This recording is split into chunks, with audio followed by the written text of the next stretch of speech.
As the United Nations begins its 80th session, a crisis call from its top leaders. It's the member states that, divided, do not allow the UN to work properly.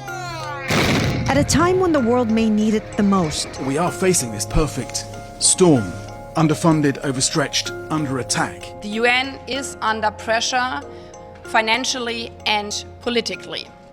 We're in the UN's General Assembly Hall, where all 193 member countries have a seat. There's really no other place like it in the world, but this year, more than any other, the question that's being asked, is this institution living up to its core promise to save future generations from the scourge of war? For that answer, we went up to the 37th floor of the Secretariat building to talk to the person in charge of a new and massive project to transform the UN. There are many conflicts taking place in the world today. I think there are more individual conflicts than any time since the Second World War. We're not preventing them, and we're not being able to stop them. And that's a simple reality which I think nobody can deny. To address that reality, the UN has laid out the UN 80 initiative, an ambitious set of reforms that include a $500 million budget cut for 2026.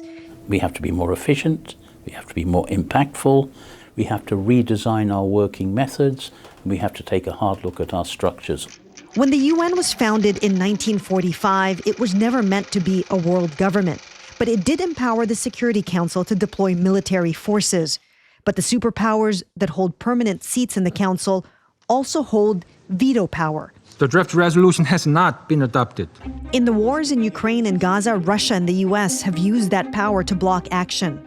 There is a risk, if they go on, that paralysis of the Security Council is a source of impunity that undermines our work. As the UN grapples with questions of relevance and purpose, a reminder of the ideas that gave birth to this place can be found all over this massive complex.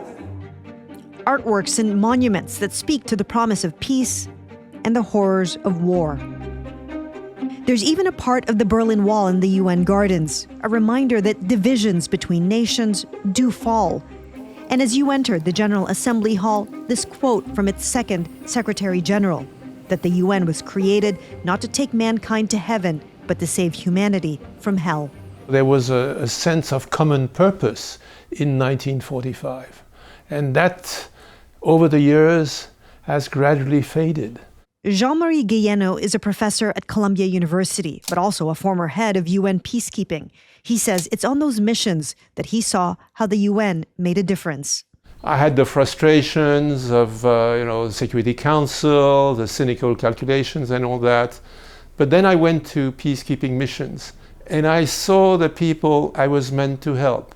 In 80 years, the UN has gone from 51 founding nations to 193 member states, a major achievement that has its challenges, says Guillenot. There was not enough effort to transform the UN so that it would be owned not just by a handful of Western countries led by the United States, but by the whole world. Much will depend if there is a coalition of countries that is built around safeguarding the UN.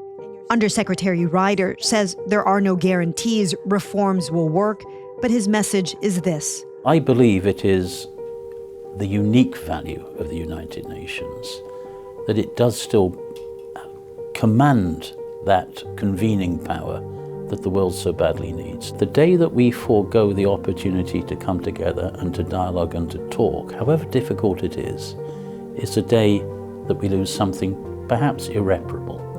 From the Secretary General, with less than 2 years left in his final term, this promise. So I'm not optimistic, I'm not pessimistic, I'm determined. I will not give up.